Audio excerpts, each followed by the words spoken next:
สวัสดีครับอาร์ตนิติธรอัครโชติโสพลครับผมรับบทเป็นเตครับเจครับชลัดตันติจิบูลครับรับบทเป็นไทม์ครับ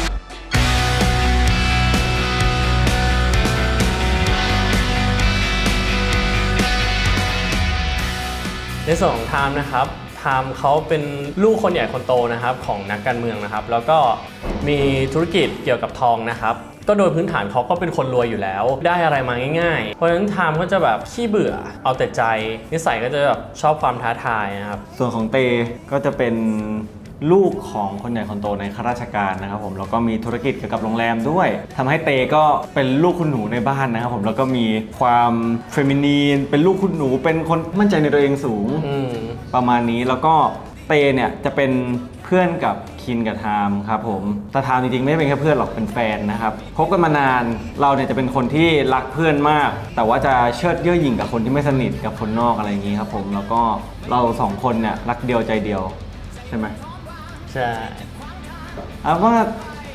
เหมือนเยอะเหมือนกันแล้วก็ต่างเยอะเหมือนกันครับผมด้วยความเหมือนก็คือความที่เป็นคนเขาเรียกอะไรนะเอาใจใส่เพื่อนแล้วก็มีความเฟมินินในตัวเบาๆอะไรอย่างนี้ครับผมก็จะมีความคล้ายคลึงตรงนี้แต่ตรงที่ไม่เหมือนก็คือความเย่อหยิ่งความเชิดเพราะปกติแล้วเป็นคนเฟรนลี่ไม่เชื่อถามพี่เจได้ใช่อาจจะเฟรนลี่มากๆจะแบบไม่เชิดส่วนของผมครับก็มีความเหมือนที่แตกต่างครับไทม์เขาเป็นคนเจ้าชู้แต่ผมไม่ไทม์มีเสน่ห์ที่รอยยิ้มกระชากใจซึ่งในส่วนตรงนี้ผมคิดว่าเหมือนผม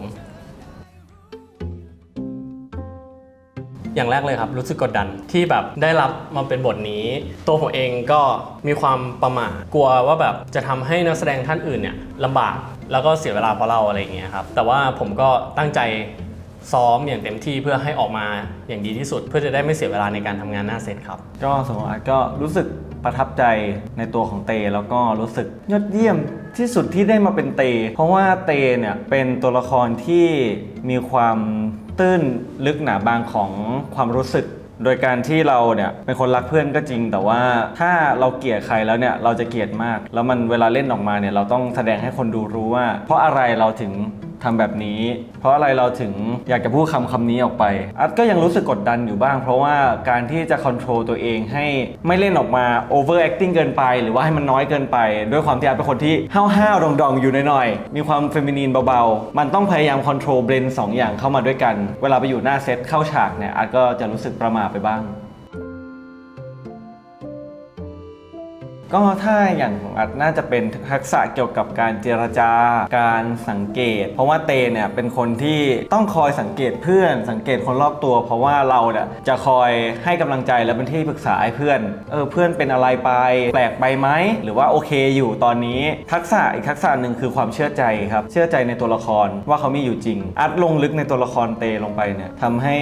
รู้ว่าจริงๆแล้วเตก็คนธรรมดาคนหนึ่งที่ให้คำปรึกษาเพื่อนเก่งแต่พอเป็นเรื่องของตัวเองเนี่ยไม่เก่งเลยครับในส่วนของตัวผมเองก็เป็นเรื่องของการฝึกซ้อมเนาะคือเป็นเรื่องแรกของเราก็ค่อนข้างที่จะโฟกัสมากๆเพราะว่าอยากจะทำให้มันดีที่สุดโดยการที่เราก็ได้อ่านนิยายนะครับได้มีการสอบถามดีไซน์ตัวละครไทม์ไว้เป็นแบบไหนยังไงบ้างเพื่อที่จะทำให้เราเข้าถึงมันได้เร็วขึ้นเข้าใจได้ง่ายขึ้นเวิร์กช็อปเรียนการแสดงกับคุณหญิงอย่างแบบหนักหน่วงมากๆตรงนี้ช่วยให้เราเข้าถึงจิตวิญญาณในตัวละครได้ดีมากขึ้นครับ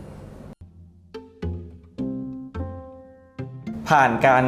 คุยกับทีมงานทุกๆคนเลยผ่านการคุยกับเพื่อนในกลุ่มเพื่อนกลุ่มที่เป็นคู่กันหรือว่าพวกพี่ๆทุกคนเนี่ยก็จะคอยช่วยกันเรื่องคาแรคเตอร์ความเตว่าเตเนี่ยเป็นยังไงอะไรอย่างนี้แบบต้องประมาณไหนอย่างอาร์ตเนี่ยจะมีส่วนในการเลือกสีผมด้วยเรื่องชุดที่สามารถเรียกองค์แม่เตลงมาเวลาเข้าซีนได้อะไรประมาณนี้ก็จะปรึกษากับทีมเสื้อผ้าทีมสไตลิสต์แล้วก็ปรึกษาคุณหนิงพี่ปอนเตต้องไปไดเรคชั่นไหนด้วยความที่พอเข้ามาใหม่ครั้งแรกผมบอกเลยว่ายากเล่นนั่นคือแบบแข็งรู้สึกว่าตัวเองแบบยังเล่นได้ไม่ดีเท่าที่ควรจะเป็นอะไรเงี้ยแต่พอหลังๆก็รู้สึกว่าแบบรีแลกซ์มากขึ้นเพราะว่าโชคดีที่ได้อาร์ตเนี่ยเข้ามาช่วยอาร์ตเนี่ยเขาจะให้กำลังใจทั้งในซีนแล้วก็นอกซีนได้มีการปรึกษากันแล้วก็แบบเนี้ยเวเนี้ยโอเคหรือเปล่าเราก็ลองทำกันบ้านหลายๆเวเพื่อเวลาหน้าเซตเนี่ยเขาจะได้มีตัวเลือกที่หลากหลายครับอยากจะบอก เตว่าขอบคุณเตมากๆที่เป็นส่วนหนึ่งในชีวิตของเราแล้วก็ขอบคุณที่ทำให้เราได้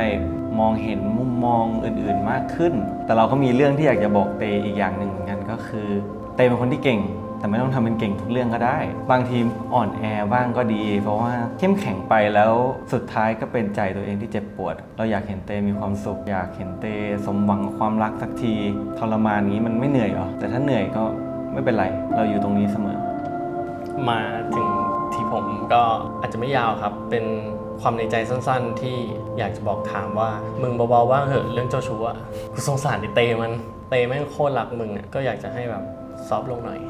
เนาะนิดนึงก็พวกเรา2คนนะครับผมขอฝากคินพอชไว้ด้วยนะครับดูกันด้วยนะครับเพราะว่าช่วงนี้เนี่ยกำลังเข้มข้นเลยแล้วก็ช่องทางโซเชียลต่างๆของ Beyond Cloud นะครับแล้วก็ IG เรา2คนด้วยนะครับดูกับ Twitter Facebook ฝากด้วยนะครับ